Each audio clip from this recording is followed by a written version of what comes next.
नमस्कार, मैं हूं ब्रजेंद्र मिश्रा। आप देख रहे हैं न्यूज ट्रैप ऑनलाइन। दमोह में 7 मौतों के बाद मानवाधिकार आयोग ने जो 3 दिन अपनी जांच की, उसकी रिपोर्ट, फाइनल रिपोर्ट अभी सौंपी जाना है। लेकिन मानवाधिकार आयोग ने जो खुलासा कर दिया है वो चौंकाने वाला है। पूरे सरकारी महकमे में खलबली और हड़कंप मचा है। सरकारी अधिकारी, खासतौर पर जिला प्रशासन के जितने अधिकारी हैं, बहुत दहशत में हैं और डरे हुए हैं, क्योंकि मानवाधिकार आयोग ने अपनी रिपोर्ट में स्पष्ट कर दिया है कि इन 7 मौतों के लिए वो यमराज डॉक्टर नरेंद्र यादव ज्यादा जिम्मेवार नहीं, सबसे ज्यादा जिम्मेवार हैं तो सरकारी अफसर, जिनकी वजह से एफआईआर होने में लेट लतीफी हुई। उस अस्पताल में मौत होती रही, लेकिन उस अस्पताल को बंद नहीं कराया गया, उसका लाइसेंस निरस्त नहीं किया गया। वो जो डॉक्टर यादव है, सोचिए, वो कैथ लैब में, यानी जहां हार्ट की सर्जरी होती है, एंजियोग्राफी, एंजियोप्लास्टी होती है, वहां पर सूट बूट में जाता था, टाई लगाकर जाता था।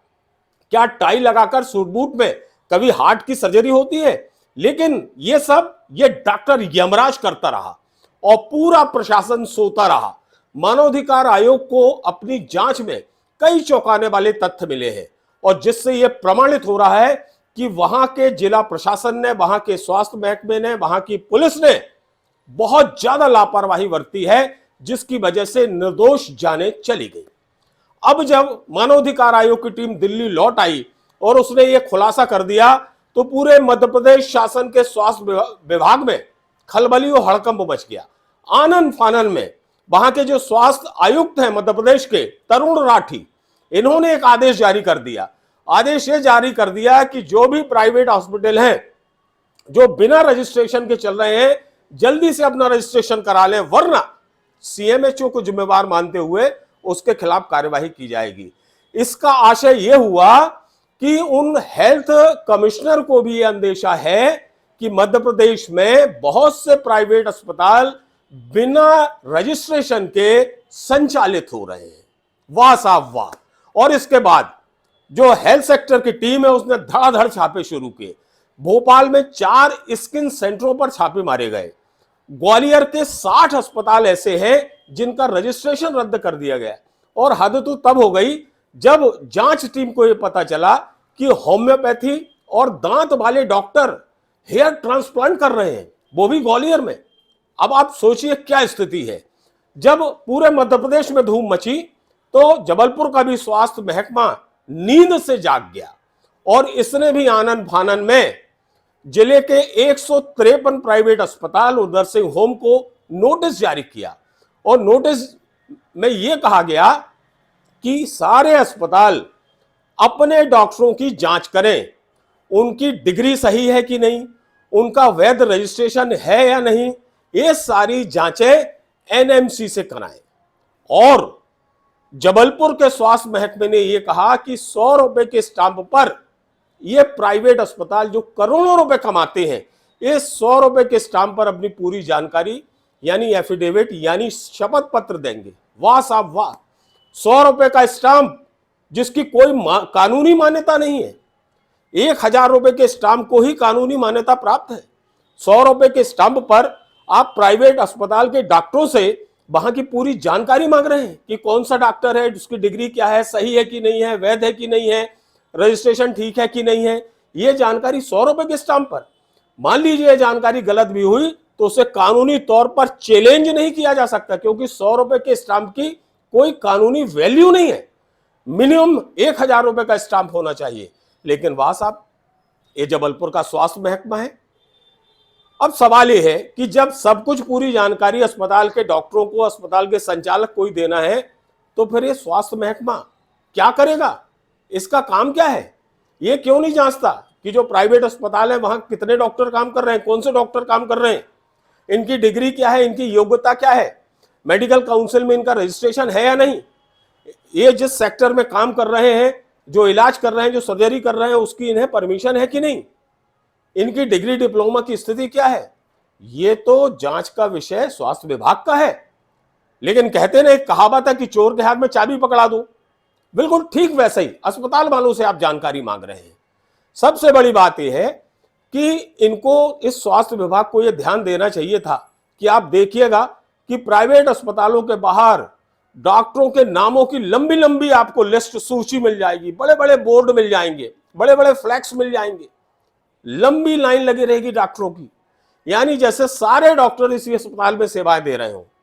एक डॉक्टर कई अस्पतालों में जाता है, तो इन प्राइवेट अस्पतालों से ये भी तो जानकारी मांगी जाना चाहिए कि आप ये बताइए कि आपके यहां रेगुलर डॉक्टर कितने हैं। ये जो लिस्ट आपने टांग के रखी है भ्रमित करने के लिए, ताकि मरीज बहुत ज्यादा प्रभावित हो जाए, क्योंकि मरीजों को थोड़ी मालूम है कि कौन सा डॉक्टर रेगुलर है और कौन सा डॉक्टर ऑन कॉल आता है। ये पब्लिक को और मरीज को नहीं मालूम, लेकिन डॉक्टरों की लिस्ट देख के, नाम देख के वो चकाचौंध हो जाता है, चमक जाता है और वो उसी अस्पताल में चला आता है। तो इन अस्पताल के संचालकों से ये मांगना चाहिए कि साहब आप ये तो बताइए कि आपके यहाँ रेगुलर कितने डॉक्टर है, लिस्ट आपने टांगी है, और ऑन कॉल फोन करके बुलाने वाले, मतलब किराए के डॉक्टर आपके पास कितने हैं, इनकी भी आप सूची अलग से टांगिए, और उनका डेट और टाइम टांगिए कि कब आते हैं, कितने बजे आते हैं। सबसे बड़ी बात यह है जिसकी चूक की है, पूरे मध्य प्रदेश में ऐसा होना चाहिए। पूरे हेल्थ सेक्टर को इस बात पर ध्यान देना चाहिए कि सभी प्राइवेट अस्पतालों से स्पष्ट तौर पर यह कहा जाए कि आप हर 15 दिन में या हर महीने ये बताएं कि आपके हॉस्पिटल में कुल कितने मरीज भर्ती हुए, किन किन बीमारियों के थे, इनमें से कितने ठीक होकर डिस्चार्ज हो गए और कितनी मौतें हुई। यह जानकारी अपडेट होना चाहिए हर महीने। और उन मरीजों में कितने मरीज ऐसे थे जो सरकारी योजना के तहत भर्ती हुए, और कितने मरीज ऐसे हैं या ऐसे थे जो हेल्थ बीमा के तहत भर्ती हुए, और उनका पूरा स्टेटस कि महीने भर में कितने मरीजों का इलाज हुआ और कितने मौत के मुंह में समाये और कितनों को किसी दूसरे हॉस्पिटल में रेफर किया गया। यह जानकारी स्वास्थ्य विभाग को, मध्य प्रदेश शासन को हर प्राइवेट अस्पताल से मांगनी चाहिए और हर महीने इनसे एफिडेविट में जानकारी लेना चाहिए, ताकि ये अपनी बात से मुकर न सके। इसी तरह जो नर्सिंग स्टाफ काम करता है प्राइवेट अस्पताल में, उनकी भी डिटेल जानकारी, उनकी भी डिग्री, उनका भी डिप्लोमा, उनका भी पंजीयन, और उन्हें किस क्षेत्र में काम करने की परमिशन मेडिकल काउंसिल ने दी है, नर्सिंग काउंसिल ने दी है, इसकी भी जानकारी शपथ पत्र में ली जाना चाहिए। और रैंडमली अस्पतालों का दौरा होना चाहिए, वहां चेक किया जाना चाहिए कि ये वही स्टाफ काम कर रहा है या कोई और। तीसरी सबसे बड़ी बात यह है कि जो प्राइवेट अस्पताल, बहुत से प्राइवेट अस्पताल ऐसे हैं जो किराए पर चल रहे हैं, डॉक्टर उन्हें सर्जरी के लिए इस्तेमाल करते हैं, एक निश्चित उनका किराया तय है, वो किराया, वो पैसा देते हैं उस अस्पताल के मालिक को, वहां जाकर सर्जरी कर देते हैं।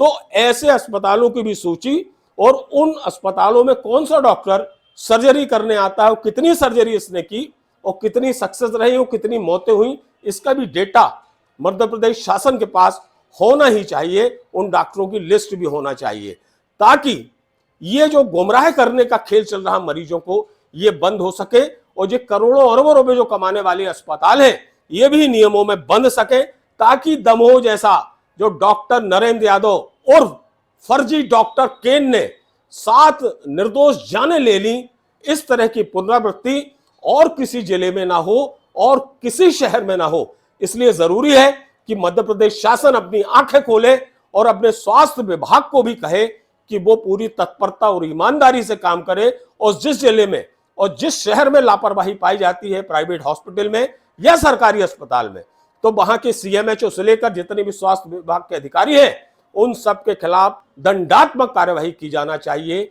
ये बहुत अनिवार्य, बहुत जरूरी है।